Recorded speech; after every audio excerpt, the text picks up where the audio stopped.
Contre. Nous avons 15 bulletins. Pour. Contre. Pour. Contre. Contre.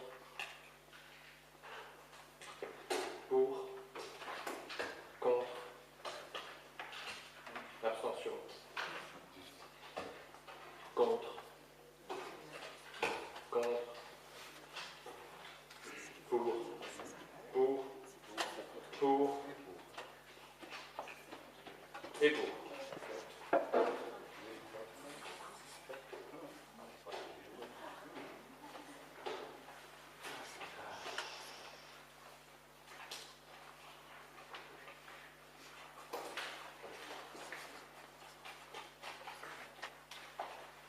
Sept voix contre, 7 voix pour, une abstention. Le point n'est pas adopté.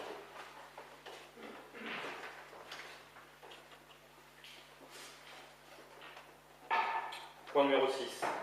Convention SATES, service d'assistance technique à l'exploitation des stations d'épuration Jean-Michel Vincent.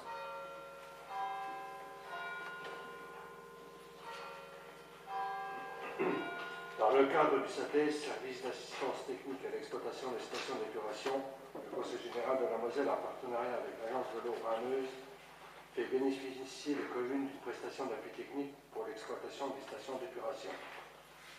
Sur notre commune, le SATES est réalisé par l'Oréal de Montafon-Ville. Pour finaliser cette prestation, il y a lieu de valider la convention correspondante avec le Conseil général.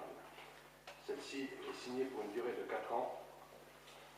Et le maire demande donc au conseil municipal de valider cette convention et de l'autoriser à signer les documents correspondants. Merci, monsieur. Des questions? Pas de questions. Je vais mettre aux voix. Qui est contre? Qui s'abstient? Je vous remercie. Point numéro 7 traitera des indemnités de conseil du receveur municipal. Je vous rappelle que les communes peuvent allouer une indemnité de conseil au receveur municipal correspondant, donc cette aide correspond à l'aide apportée à la préparation et à l'édition des budgets communaux, à la passation des marchés publics, etc. Cette indemnité est calculée sur les bases des dépenses des exercices 2008, 2009 et 2010 et s'établit donc pour l'année 2011 à 562,48 € brut, dont 513,23 € au receveur et 49,25 € au titre des charges CSG-RDS et le pourcent solidarité. Je vous demanderai donc de bien vouloir faire connaître votre position sur cette indemnité, sachant que nous proposons qu'elle soit ainsi fixée. Voilà. Qui est contre? Qui s'abstient? Je vous remercie. Point numéro 8, rapport annuel 2010 du contrat de concession pour le service public de l'électricité. Je vous rappelle qu'en application de l'article L2224-31 du CGCT relatif au réseau de distribution électrique, le concessionnaire UEM doit présenter un bilan annuel intégrant des informations d'ordre économique, commercial, technique et financier permettant d'évaluer le volume et la qualité de l'exécution de ses missions. Ce rapport rappelle notamment les modalités de gestion du service et les conditions de fourniture d'électricité aux tarifs réglementés. Je informe le conseil municipal qu'il a été destinataire du rapport annuel 2010 du contrat de concession pour le service public de l'électricité produit par UEM. Ce rapport est mis à disposition du public en mairie et sera également mis en ligne sur le site internet de la commune. Il est demandé au conseil municipal de prendre acte du bilan annuel 2009 du contrat de concession pour le service public de l'électricité produite par UEM. Donc ce point ne fera pas l'objet d'un vote. J'estime que nous avons donc rempli cette obligation. Moi, des commentaires? Il n'y a pas de commentaires. Protocole d'accord France Télécom pour la dissimulation des réseaux aériens du château d'eau. Point numéro 9, Jean-Luc Saint-Père. Les travaux de dissimulation des réseaux de la rue du Château d'Eau à Vichy nécessitent l'établissement d'une convention à intervenir avec France Télécom. Cette convention contractuelle formalise les modalités juridiques et financières de l'opération, visant notamment au suivi de la procédure de réalisation de l'opération, de définir les missions et obligations de chacun, tant au niveau études que pour le déroulement des travaux. Je vous propose d'autoriser le maire à signer la présente convention. Merci Jean-Luc. Des questions? Pas de questions? Je vais mettre aux voix. Qui est contre? Qui s'abstient? Je vous remercie. Point numéro 10, dernier point. Forêt communale, état d'assiette 2010, programme des travaux. Jean-Michel Vincent.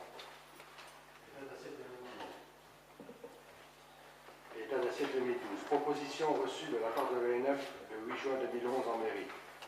Le Conseil doit valider le programme des travaux qui n'est autre que le déroulement du programme de l'aménagement forestier 2011-2030, présenté le 14 décembre 2010 en séance de Conseil municipal.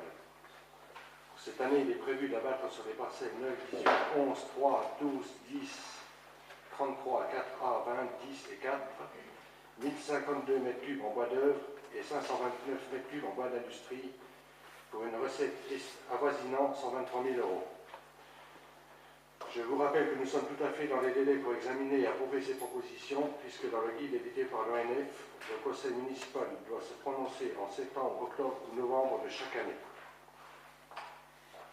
Avez-vous des remarques ou des propositions à formuler?